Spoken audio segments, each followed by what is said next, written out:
Hello, everyone. My name is John Barnshaw. I'm the Vice President for Education Success at Lightcast. And joining me today is Alaina Nickerson, the Associate Director for Career Services at the University of Colorado Boulder, and Rachel Otto, a Senior Manager on our university's team here at Lightcast. And today, we're going to share with you how to better demonstrate value by aligning education, skills, and careers. A copy of this presentation will be sent to you, and we will be able to take questions towards the end of the webinar. So I wanted to talk for a few minutes before I turn it over to Alaina about discussing about how to better demonstrate value to the public. So this is a primary concern in higher ed. You can go to the next slide, please. 61% of adults believe that higher education is going in the wrong direction. That's according to a Pew Research poll that was done fairly recently. And only 34% of undergraduates strongly agree that they will graduate with the job market skills they need. Business leaders, who are actually the ones that are doing the hiring, as they specifically looked at that in this survey, strongly agree that graduating students have the skills they need to be ready on day one for a business is only 11% of those doing the hiring. Conversely, in the Inside Higher Ed survey that was done by Gallup and Inside Higher Ed, 95% of chief academic officers believe that their students are ready.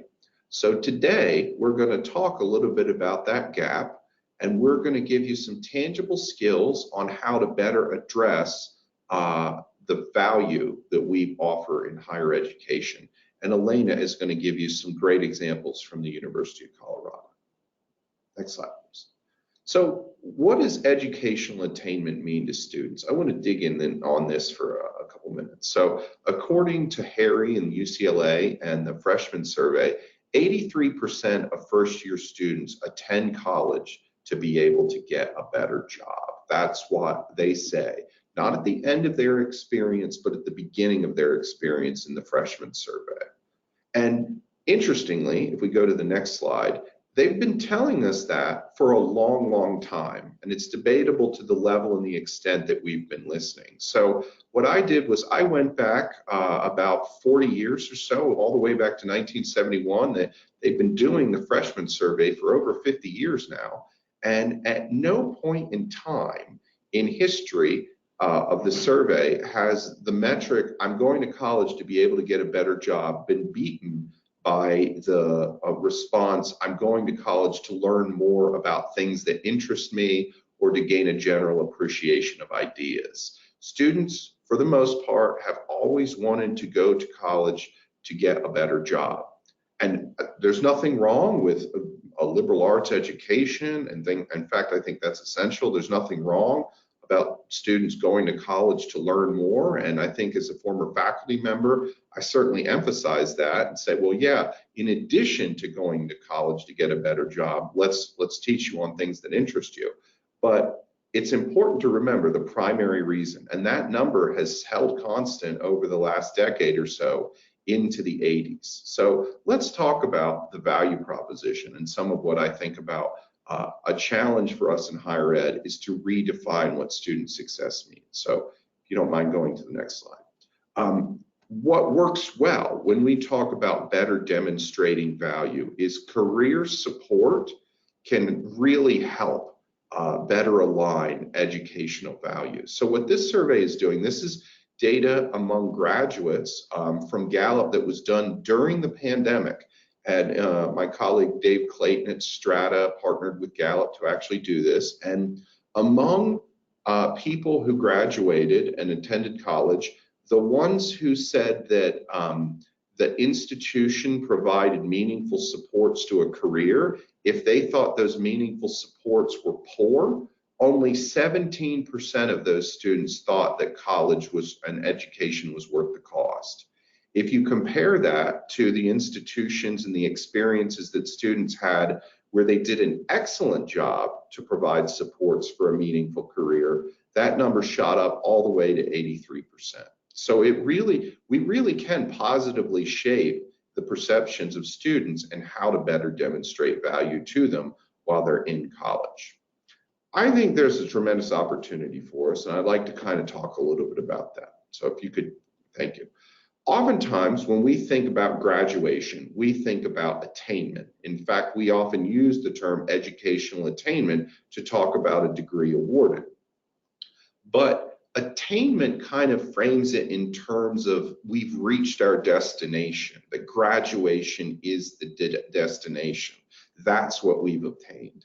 And I don't necessarily think that's the case, because that's not what students are telling us why they went to college. Remember, 83% of them want to go to college to get a better job.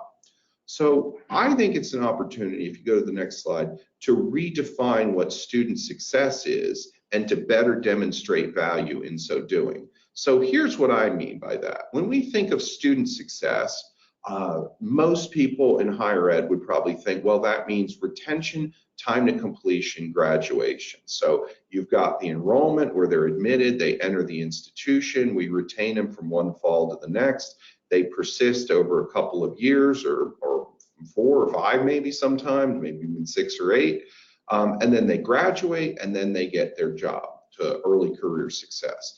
Well, if the students are telling us that the reason they're going to college is because they want to go to get a better job, and economic mobility and economic opportunity are central drivers for mobility in this country, and education is the vehicle to get there, shouldn't we be focused on early career success and how we can use college as a mechanism to demonstrate value to the students, but also train them on the skills that are in demand in the labor market?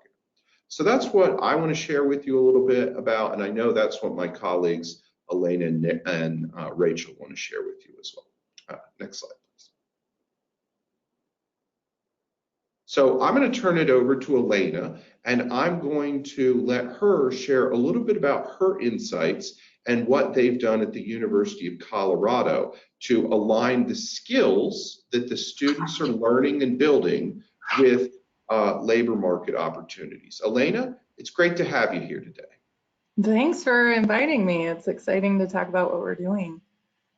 I figure it would be helpful for our audience to hear a little bit of context about who CU Boulder is and, kind of where we sit within the institution as career services. I know that there are institutions that have a ton of support and career leadership that are way up the ladder there in the decision making, and that allows a lot of mobility for career services within those institutions. And we are not necessarily one of those places. And so I want to give some hope to people out there who may be, feeling like, they've got a lot of hurdles to jump to get these types of messages out at their institution. So a little context for you.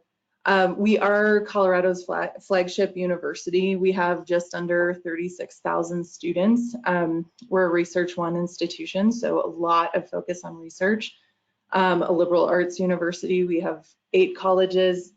There is currently at our institution no common curriculum or general education that all students go through. So we do have some of those hurdles of trying to embed in ways that that reach a lot of our students without a vehicle to do that easily.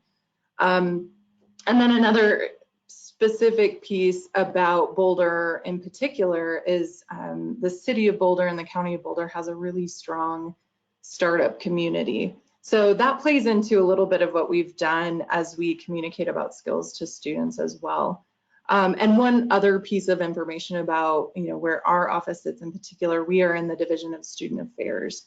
But we very much are focused, as I'm sure many of you are, on building closer ties with the academic side of the institution, because that is truly the one shared experience for students. And so we want to make sure that we're getting in front of all of them. So those are some of our dynamics that we work with as an institution. Rachel, can we go to the next slide? Thank you. So over time, many years of advising students in career, we have noticed and kind of built a program around the fact that students are not necessarily prepared to talk about their skills. You know, as you sit down, if anybody's done resume reviews and, you know, preparation for interviews with students, that just is, it's tough to help them see which skills they've been building, or they haven't done that necessarily themselves up front. So a lot of our work has been helping to articulate that with them. Students also didn't understand really which skills would make them competitive for work. And we weren't seeing a whole lot of effort being put intentionally into building skills within, you know, a student's experience. If it were up to them without some guidance, they weren't necessarily readily doing that. At least the majority weren't. So we were noticing these things in-house. And then, you know, as you look at what's happening as the conversation is shifting in terms of the labor market and the workforce, you know, nationally, the conversation started to shift towards, you know, the ever-changing nature of careers and the need for the workforce to be nimble and resilient and to continually be reskilling and upskilling. So these things kind of came together both in our, you know, at-home experience of working with students, and then also what we were hearing in terms of the labor market to really shine a light for us on where we needed to go next. Next slide, please. So we built a program. It's called Skills for Success at our university, and we really leaned into our position at the university as career services. And for us, our true purpose is to kind of help bridge the gap between academics and industry. We are the ones being called upon to assist students in moving from, you know, education to the workforce. And of course, this move has innumerable pathways. But what seemed to be a common thread and sort of, and I like the language that Lightcast uses around this, but the common currency, you know, is really skills. Employers are looking for skilled employees, and students possess skills, they just don't know how to articulate those well. Additionally to that dynamic, we wanted to start training students early, you know, within their educational process to see a gap in their skill sets as not so much a barrier to where they wanted to go, but just a clue to the next step they need to take to prepare for that meaningful career they were hoping for. So those are kind of the foundations that Skills for Success was built upon. We focus on 5 primary learning outcomes, if we want to speak academic here.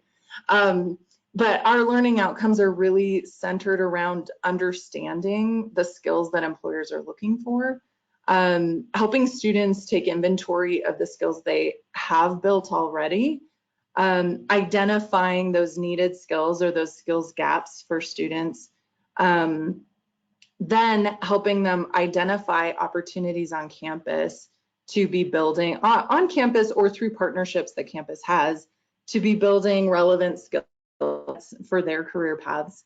And then finally, learning to articulate those skills within, you know, their job search materials, which traditionally Career Services has done a great job of for a long time, but we really haven't been focused primarily on that skills, you know, kind of zeroed in on that in our education of students. And we really also wanted students to be able to take advantage of the opportunities they have through being connected to CU Boulder.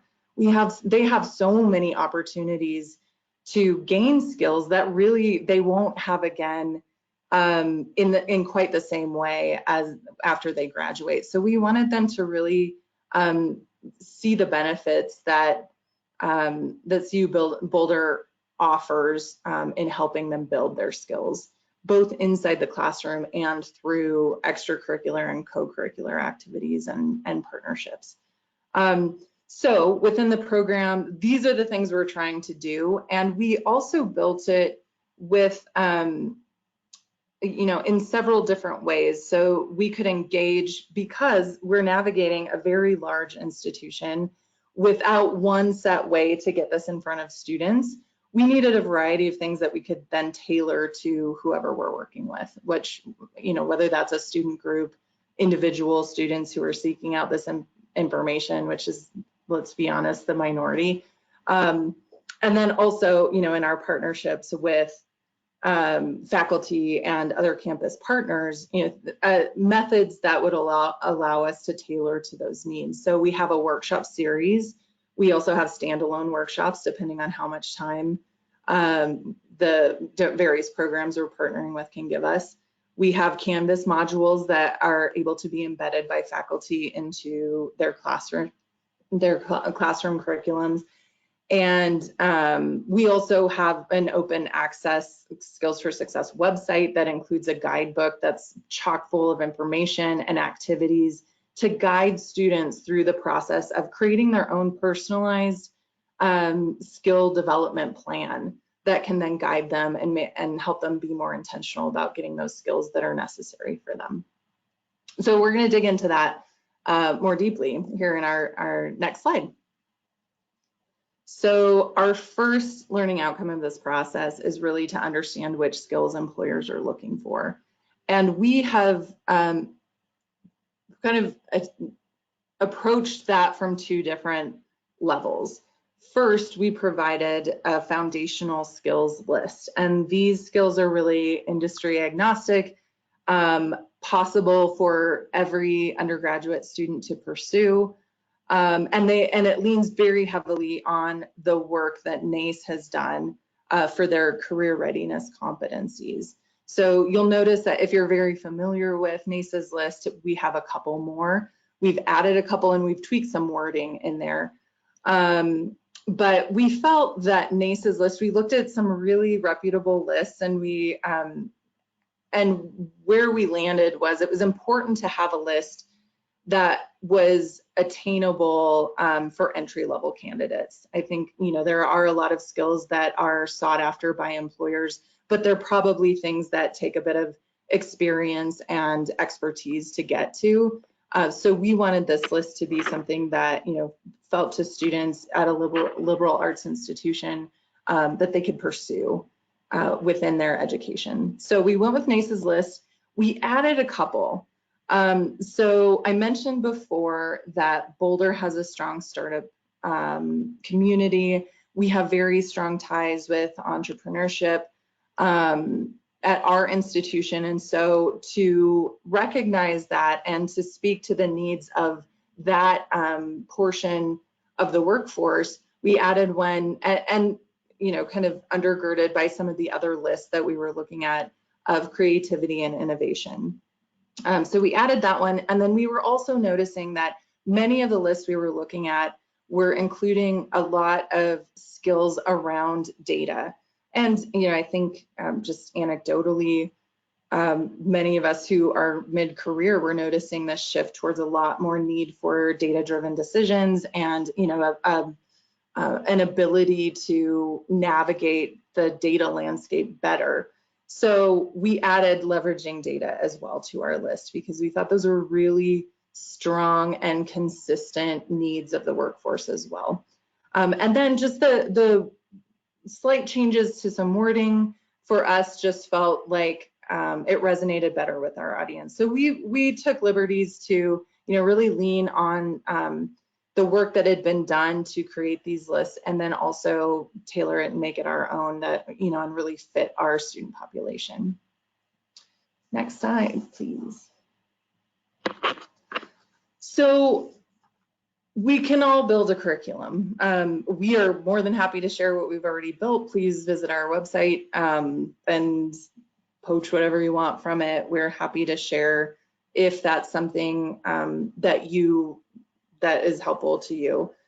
But also as big or even bigger lifts that we've found is really getting institutional buy-in, and it's critical. We can build all we want in our standalone career offices, but if we don't get support from those who can really get us in front of students, then a lot of it is for naught.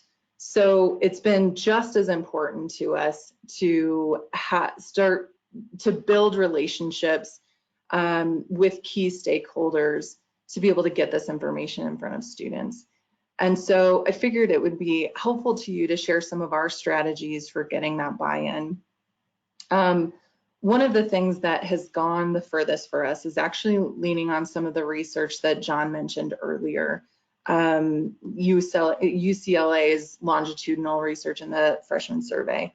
That has been so incredibly valuable for us in getting in front of faculty and really helping them understand the importance of career outcomes for students.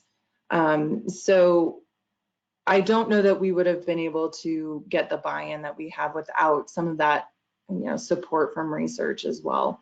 So definitely find those studies and that information and data that can really resonate with the people that you're working with.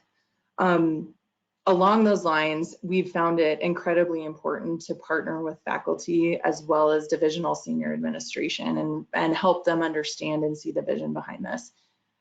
Early on, and this, I don't think I mentioned that this program is about 2 years old at this point. So there's much that's been built at this point, and there's much we're looking to, which I'll talk about in a minute as well. But early on, as we were starting to have these conversations with partners before any of the curriculum was built, and we were kind of pitching this idea, we were talking with faculty. And for those faculty that really caught the vision, they helped us write a program introduction that would, in their language that, I think we struggle in student affairs sometimes to articulate well in ways that that really resonate with our faculty. So our partners that really caught that vision helped us share in a way that would be received well and really speak into the things that are important to faculty.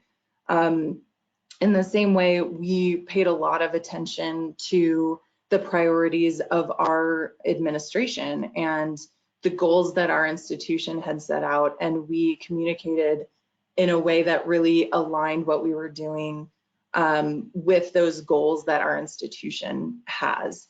And that helped to catch the attention of our divisional leadership and other senior administrators on campus. Another strategic move we made was to build this program for majors that don't have those clear career pathways.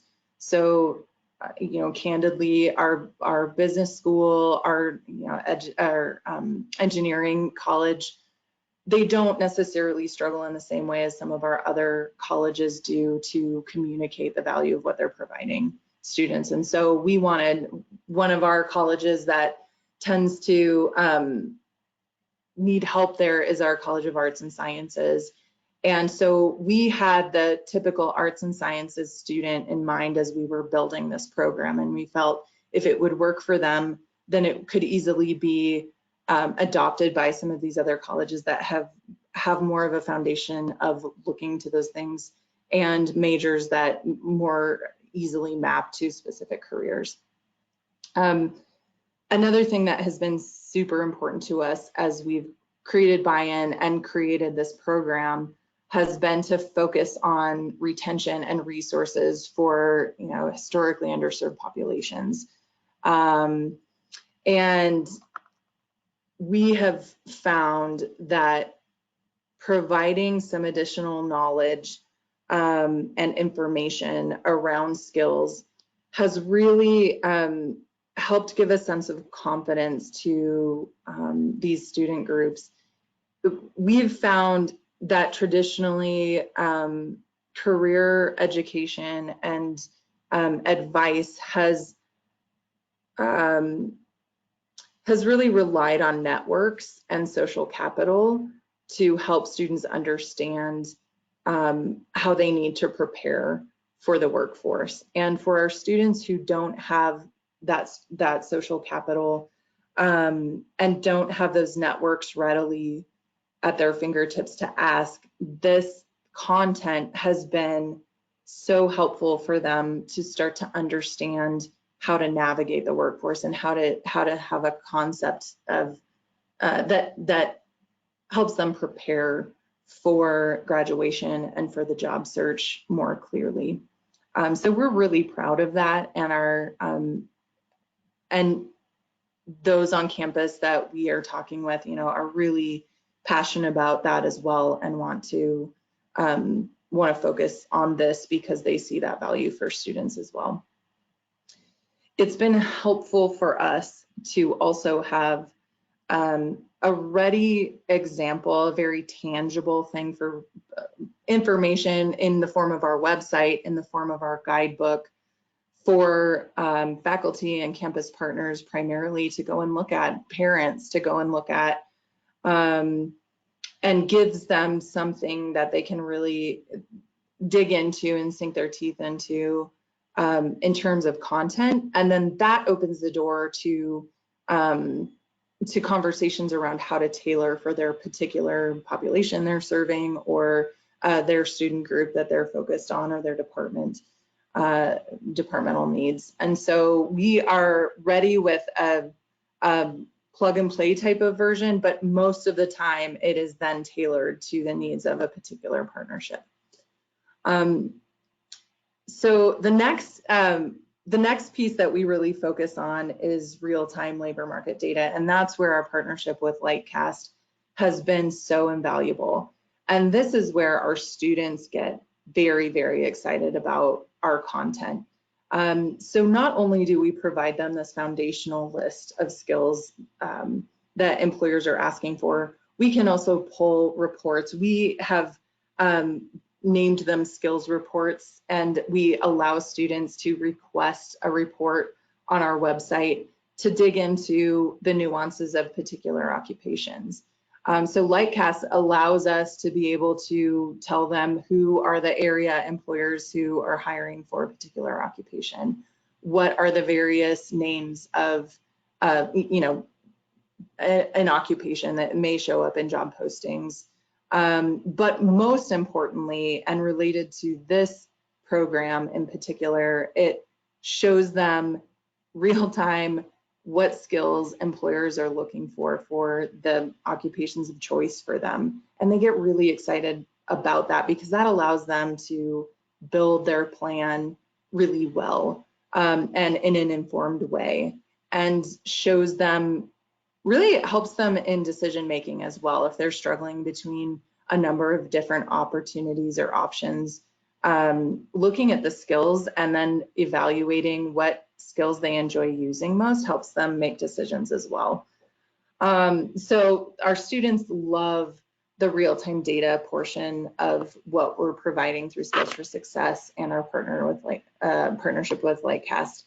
And then finally, our last major strategy is to really connect the dots for our administration and movement that's being made at the state level in terms of their initiatives. And our governor has been focused on moving to more of a skills focused hiring model, and where some would see that as a little bit scary for higher education, when we pair education with this conversation around skills and education around skills and teach students to speak that way, then it's actually this really cool synergy that happens with and get some excitement from our institution around, like, here's where the state is going. We're providing this content that can really help us keep pace with where we're going on a larger scale. So those things have really served us well in terms of getting that buy-in too. Next slide. Okay, so we've done all this. We've we're really excited about the partnerships that we have at this point, and we also recognize there's a long way to go. The programs of this scale take a lot of years to build out, and we have many phases that we're looking at. Currently, we are in phase 2 or 3, where we're focusing on those partnerships with programs and departments and initiatives that would allow us to get in front of large swaths of students. And those, kind of look for us like first year courses. All of our colleges offer those. And we've actually created a really cool partnership with New Student and Family Programs, who they're over orientation, and kind of all of those very early communications with students, and they've sent out our guidebook and admitted students materials. So students are being introduced to this before they even get to campus. We also are partnering with living learning communities, as well as some professional development for student leadership on campus through big programs like, Res Life and Greek Life. Again, they're seeing a big majority of our students in early years, so we are trying to partner in those areas, and have created partnerships with those areas to introduce students to this content.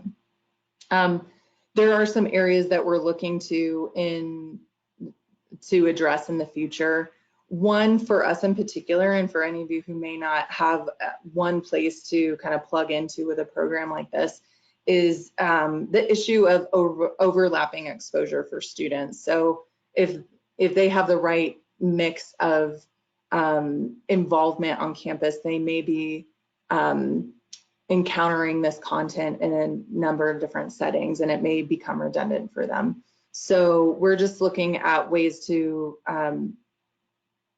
track which students have been involved, so that we're not, kind of burning students out on this content, but being intentional about introducing them, moving them through this process in a way that makes sense for them.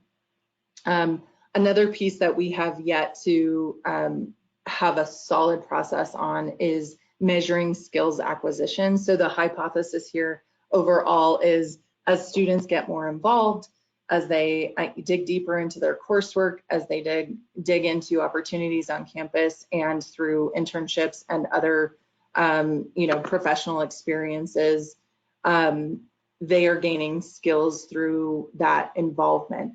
Well, we'd love at some point to be able to measure truly their baseline skill at the beginning, and then once they finish an opportunity or go through a process, has that moved the needle, in a measurable way for their skill acquisition. I think I'll pause here and actually mention that one of the activities in our guidebook is we created a bunch of rubrics for our foundational skills. And so there's a lot of self-assessment. It gives them different levels, examples of activities that you're doing that could be different levels of proficiency in your foundational skills. But those are all, kind of self-report and self-assessment. And so we want to move towards, more objective evaluation of skills at some point. We are partnering with our Office of Data Analytics to really measure this program's impact on employment upon graduation. They are who are administering our graduate destination survey. So we're figuring out ways to really see the impact of this program in the future and longitudinally for students. And then finally, we have lots of designs on how to identify, and this one is of particular importance to faculty, and we see a lot of excitement here, is that identifying skills built within the classroom and at an institution that has thousands of courses. Of course, it's a big undertaking to speak to that in every single course that a student could be taking. So our hope is to make that information searchable by students, and really help them, kind of navigate their time at CU through the lens of skills, and, that their choices of courses and involvement can really be data driven as well, by understanding what skills are built in the classroom as well. So those are some future directions for us too. Yeah, so I think I will kind of hand it over to Rachel and have her talk about some other institutions here, but that's what we're working on at CU Boulder. Well, thank you so much, Alaina. I was thinking while you were working through all of the details of your program build, like what a tangible example of the surrounding environment you spoke to, of being kind of entrepreneur focused and willing to, try something new and take chances and build something that, maybe needed to be done because of a shift in the realities of student needs and being able to pair that out to the real world market. So way to actually live that out by building the program that walks out that quality. That's really fun. So we're going to take just a few minutes here, and I would love to provide, in addition to the fantastic example that we just had with Alaina's team at CU Boulder, I wanted to share a few other examples of institutions and partnerships we've had where they have done excellent work at demonstrating that value through alignment of education, career, and skills. So I'll give you a few more examples here, and I want to take the time to also mention that feel free to start throwing questions while they're fresh, particularly if you've got questions for Alaina around what she shared. You can start populating those into the questions section right now, and then in just a few minutes, we will start going through those. So the first example we're excited to share is with Mohawk Valley Community College. And they, several years ago now, went through a really interesting time where a major economic change to their region was happening through a plant closure. And because of their access to one of our solutions, our tools, they were able to evaluate local needs and use real labor market data insights to inform how they could support and approach this really big change in their regional economy and create a partnership that really mattered. So to showcase what this looked like, they had a plant closure, a large manufacturer that closed. And so it resulted in a sizable workforce that was needing to make a change. And so what MVCC did is they evaluated the coming change through the new manufacturing plant that was going to be coming. The plant was closed with intention of kind of a revamp into a new industry, and then it was intending to reopen. So MVCC stepped forward and said, we can evaluate using our labor market tools and analysis and working with this employer partner to figure out what skills this workforce is going to need to reskill, to upskill, to retrain, and then be able to re-enter that workforce effectively and fairly seamlessly. And they did that. They created programs that were specific to meet those needs, and opportunities for the workforce to kind of become students for a period of time. And then as the chip plant was reopened, it aligned with the workforce, the retrained workforce, to be able to head back out, but with the appropriate skills for the new jobs. And plus, you think about the longer term effects of that. They're going to continually have this wonderful opportunity at that community college to meet the need of that local employer. And so even though, yes, an influx at the beginning, it still had a wonderful ongoing dynamic to that partnership, and it really critically met some needs within the community. And then this same approach and model was actually then used at scale to address some similar needs in other communities throughout the SUNY institution network. So quite a wonderful example of being able to effectively use regional economic evaluation and insights to inform the connection between educational opportunities all the way out to real world skills needs and providing the bridge for that to take place. So they are one excellent example at Mohawk Valley. Another partnership that we have had is with Wilmington University.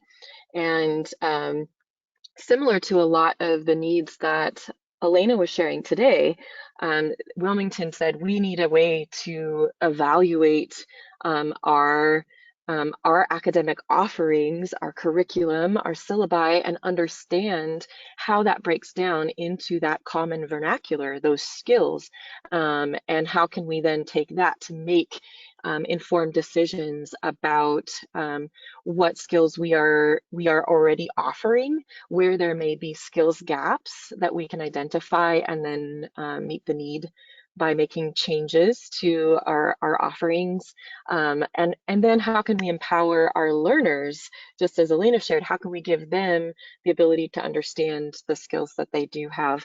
And so they utilized another solution of ours and have been doing great work. This is actually from a previous webinar that we hosted with Dr. Barcelona from Wilmington to showcase a bit of their approach and their primary use cases as they stepped out to implement the Skillaby tool. And they've shared some really neat wins with us in that process. And of course, I'm not able to grab the link right here.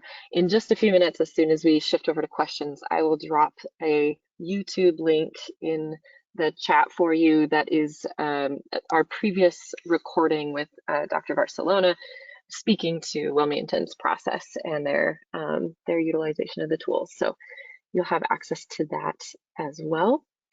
And then one more great example, or we're kind of scaling out as we move through these three. So our last example that I want to speak to is the state of Wyoming. And Governor Gordon, Alaina mentioned Governor Polis and having some statewide initiatives surrounding skills, and Governor Gordon also has been promoting some really wonderful initiatives focused on education and workforce development. And in 2019, they launched the Wyoming Innovation Network, and that has really helped spark a collaborative effort between institutions and well, the entire really K through 12 and then beyond system, and then partnerships out to workforce development agencies and employers to better access and increase that career to educational pathways alignment, and with an emphasis on skills. And so what they worked to do is actually one of those ways is that they launched in partnership with us a site, and you're getting a little sneak peek there, the Boots site, and it is a public site available for anyone to access, but is focused around Wyoming residents, and it allows them to have access to some of our learner-facing tools that bring that alignment to academic opportunities and occupational opportunities. And so one of those solutions is Skills Match, and that allows a learner to create essentially an inventory of their skills and also build out an inventory of desired skills that they would like to obtain, and to be able to clearly see the connection between those existing and desired skills to educational pathways and opportunities, and even direct paths out to the live job market and to see demand for those skills. So all of these things circle back to that same sentiment of the better we can inform and create opportunity for these learners to make the best decisions possible, and to understand the value of their educational decisions and how that maps out to their future career pathways. the more success we're going to find as a team in them feeling that support, making decisions, and it's so empowering for educators as well, knowing that you're able to give them the information that they really need to make those decisions. So thank you so much. I'm gonna kick things over to John once again, and he is going to help host a quick Q&A session. We've just got a nice little about 10 minutes here to take your questions. So please feel free. And I am supposed to mention, I didn't forget because we put it on the slide. We will also be launching just a brief poll, and it's truly just to see if you would like to be able to essentially have further contact with anyone from our team about some of the resources you saw today, further connection with ourselves or Alaina. So that poll is going to be opening up any minute now, so keep an eye for that. But other than that, I'm going to turn it back over to John. Great, thanks very much, and continue to fill in the poll and send some questions. The first question that I have is to Alaina. So Alaina, I wanted to spend a couple minutes digging in. We have a question about collaboration. And one of the things you did at the University of Colorado was you really dug in on not just reaching out to faculty and administrators, but you turned over a lot of stones on the CU campus and places that people might not have traditionally looked for partnerships on something like skilling. You reached out to fraternities and sororities and a whole bunch of other places for student success to focus on building those partnerships. Can you share a little bit about some of the places that you looked and worked with to build some partnerships in terms of collaboration around skills at CU? Yeah.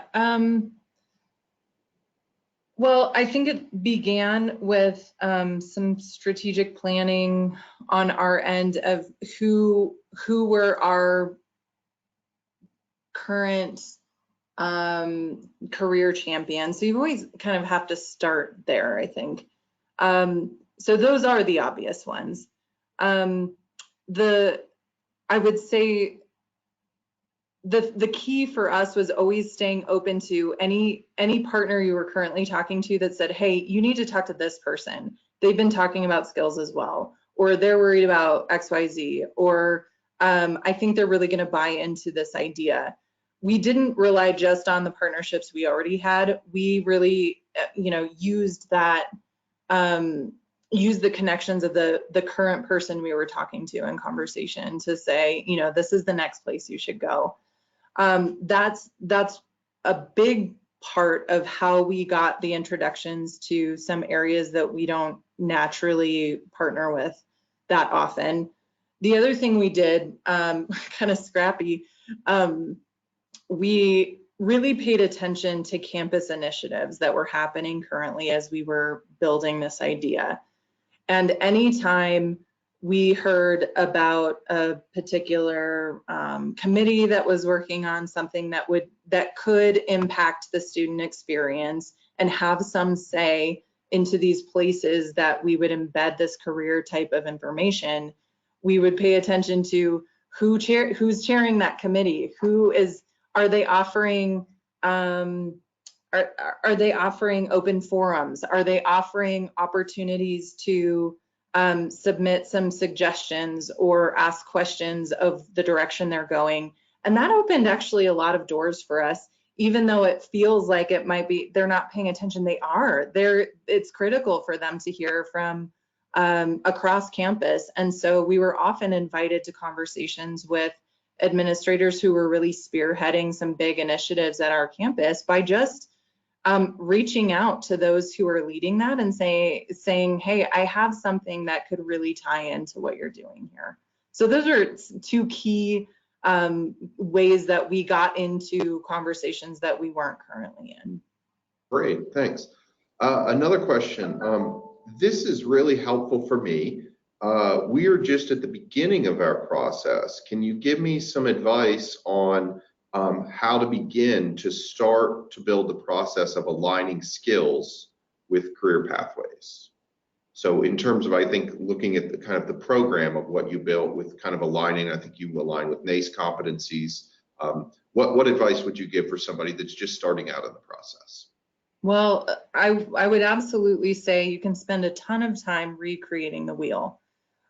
So look at the work that's being done already. I think Strata Education is a good place to go. The work that Lightcast, like the educational resources that Lightcast is putting out, that's how this partnership with Lightcast started. We were looking at they were putting out useful reports and information that got us started in this. Look at NACE's resources around this. There's a lot of work and foundational research that's already been done that you can then morph into what makes sense for your institution. So start there. Don't try to, in some ways it felt like we were building this from scratch, but we really stood on the backs of people who are doing data-driven research already. So that would be the place really to start. And then do a search for institutions. Early on, we were searching for institutions who had made some headway in doing this work, and we were seeing what they were offering. Our idea of rubrics was not our own. It was something that I really wish I could remember what institution it was. I'd give them a credit, but they were offering that. You know, they had some of these resources that they had done in a slightly different way that made sense for them. But the initial ideas really came from work that other people had already done.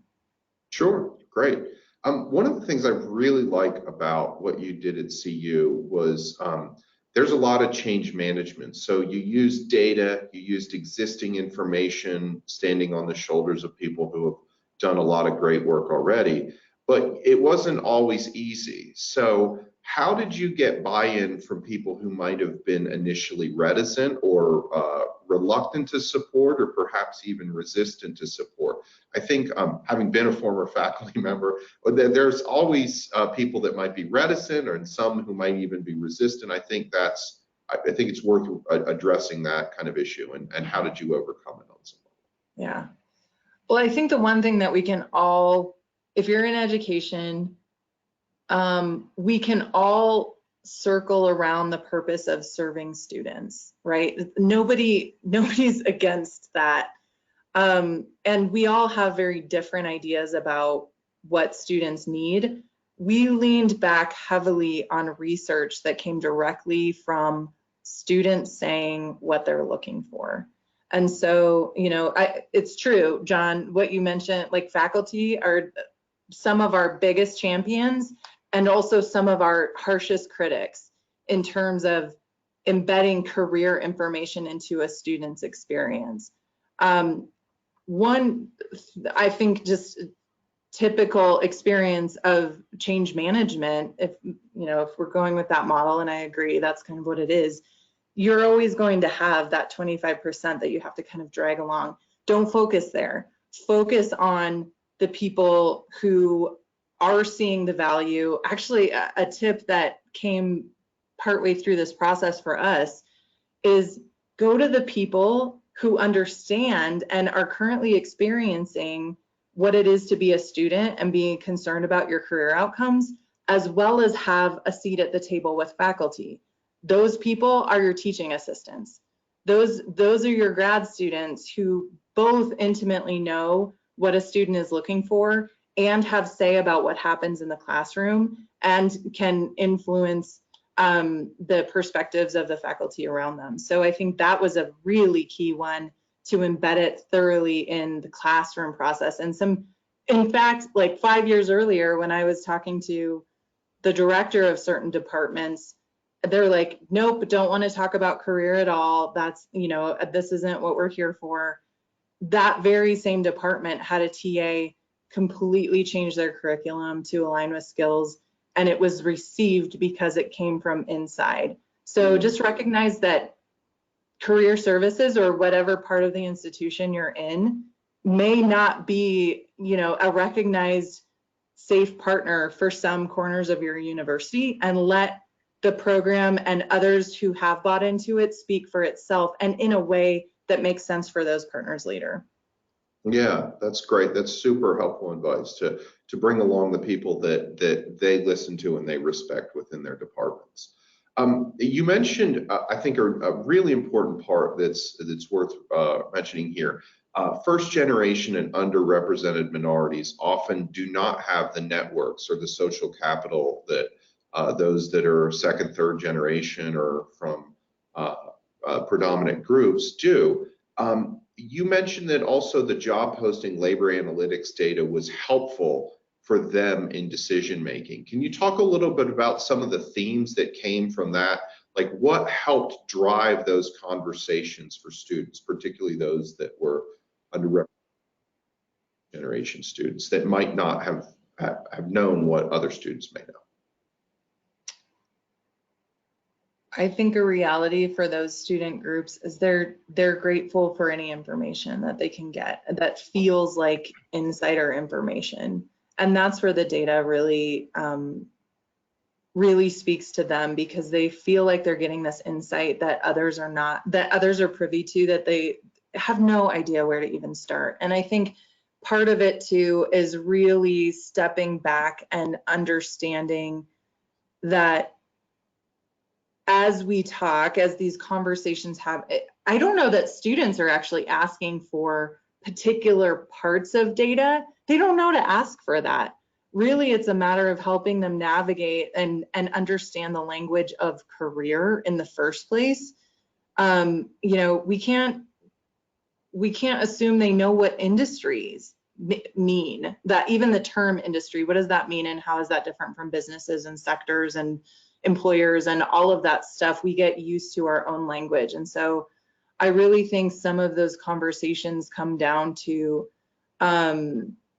helping them orient to what we're talking about in the first place and never assuming, like giving the definitions of what we're talking about. And then for them, it's a matter of sometimes it's being really specific, like I have a region I need to live in. Some of that data where we can help share with them, you know, here are the employers that are hiring for this particular type of work in this particular region because you know that you need to stay there. So region, salary is super huge. And also helping them work, you know, through other tools around like actually understanding what a reasonable salary would be that you could live on in that region. So, you know, it's a combination of traditional work we've done with students, but also then leveraging these other pieces that really help connect them, connect their current needs to their future decisions, and helping them see and really get a sense and a perspective on how this decision is then, you know, connecting to where they want to end up. Great. Ooh, I don't know if that's really answering. Yeah, that's super helpful. Okay. I think that will be helpful for people as well. Final question that we have is, what, if anything else, would you like to share with our audience, or maybe what surprised you about what you've learned so far on your journey?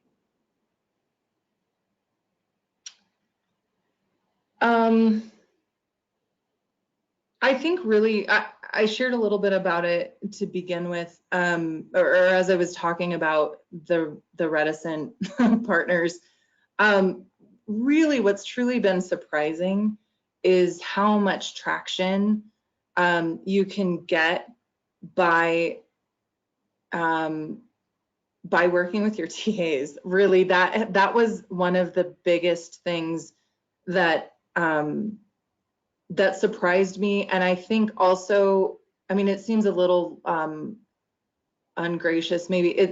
If you've worked in higher ed for very long and you're a staff member and you're in student affairs and maybe not the academic side, there's some hesitance sometimes to work with faculty because you assume that you're not going to be well received. And I would say it has been a pleasant surprise that faculty can really earnestly, they want to help their students get where they want to go. They can't do it all though. And so really coming in with, here's how we can help you. And we are both committed to the success of our students. And here's what we provided so it does not take a lot of time for you to stand this up within your context, they're very ready to help. They care about their students and they want that for them. That's awesome. So thank you so much for your time, Alaina, and thank you, Rachel, as well for joining us today. And thank you, most importantly, our audience. You asked some great questions and we are so grateful you're here. We'll follow up with a copy of the recording as well as the presentation. But thank you all. You guys take care and have a great rest of your week.